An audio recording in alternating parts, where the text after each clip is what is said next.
Welcome to Local Control, Task 22, Disseminate Weather Information. The question here is state controller actions when prevailing visibility is less than 4 miles. When prevailing visibility at a visual point of observation at ATC tower level or less than 4 miles, tower personnel must take prevailing visibility observations and apply the observations as follows. A. Use lower of the two observations, tower or surface, for aircraft operations. Forward tower visibility observations to the official weather observer. C. Notify weather observer when tower observes prevailing visibility decrease to less than 4 miles or increase to 4 miles or more. So on the right, you see an example of what a visibility checkpoint chart might look like. And so in this example, we have the surface observation, which is usually done by weather, as they take, because they're official weather observers. So if they took the visibility reading and they think that it's 5 miles, but tower observes it to be 4 miles prevailing visibility, then we would pass that information to the official weather observers and they would go out and reassess the scenario. State observed weather information that may be disseminated to aircraft. So this is what we can tell aircraft. General weather information, such as large breaks in the overcast, visibility lowering to the south, or similar statements which do not include specific values or any elements derived from instruments, pilots, or radar may be transmitted to pilots or other ATC facilities without consulting the weather reporting station. Specific values such as ceiling and visibility may be transmitted if obtained by one of the following means. You are properly certified and acting as an official weather observer for elements being reported, which as Air Force controllers we are not. You may obtain the information from the official observer for elements being reported. C. Weather report was composed or verified by a weather station. So that means we were to tell weather that there is a situation, they go out and observe it and agree, and then it comes officially from them. Or D. Information is obtained from an FAA approved automation service weather system. Describe the tower's responsibility to inform Joshua and Sport of weather conditions. So as I read this, it's important to note that if Joshua has control of any portion of the 2515 and we get any information about weather phenomena in the 2515, we need to let Joshua know. If Sport owns a partial portion of the 2515, we also have to let Sport know. So we'd be letting both agencies know.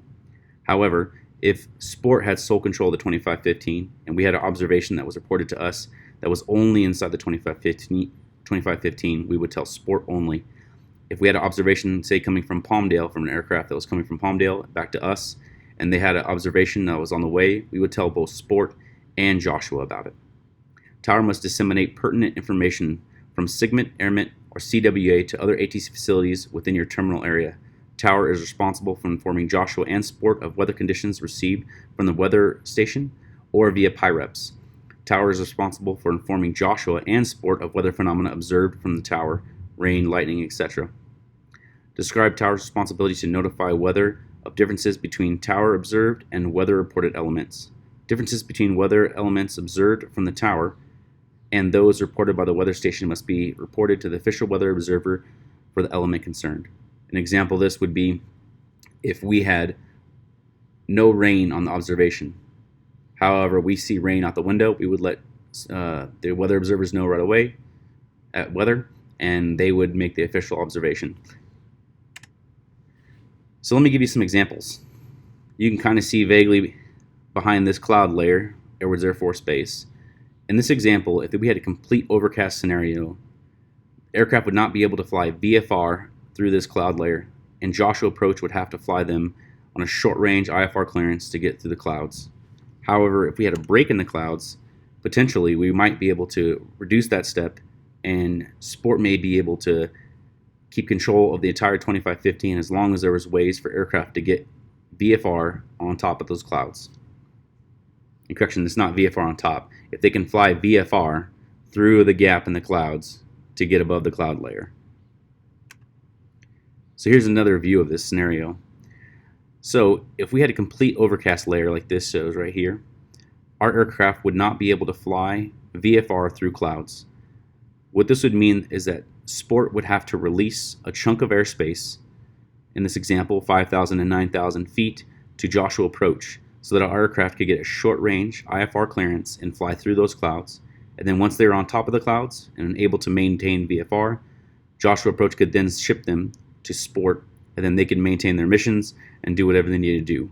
This is obviously a great step that they would have to do. We would have to coordinate with Joshua. Joshua had to coordinate with Sport. The pilots had to get short-range clearances. It was very complicated and takes a lot of coordination and work. However, for example, say we had a gap in these clouds. We visually observed a gap to the northeast, or a pilot reported a gap to the northeast.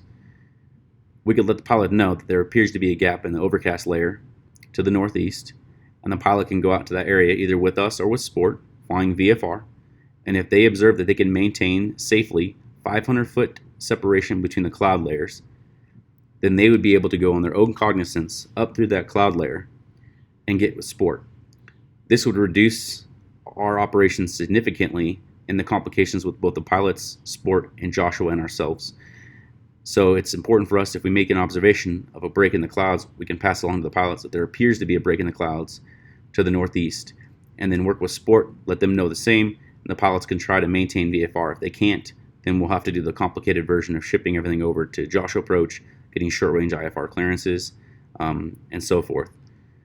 So our ability to be able to observe what's going out the window and pass that information along is critical, but it's not an official observation. We're just letting pilots know what's going on, and pilots can verify that information. For this example, this F-16, we would ask him or we'd ask Sport to give us a PIREP on that gap in the clouds and whether or not other aircraft can pass safely through that same gap. Obviously, weather changes significantly as it goes, so this PIREP that we would get would only be valid for so long as that gap maintains to be open. But those things can change quickly and often depending on whether or not the weather's coming in or the weather's rolling out. That concludes this task. I hope you enjoyed it.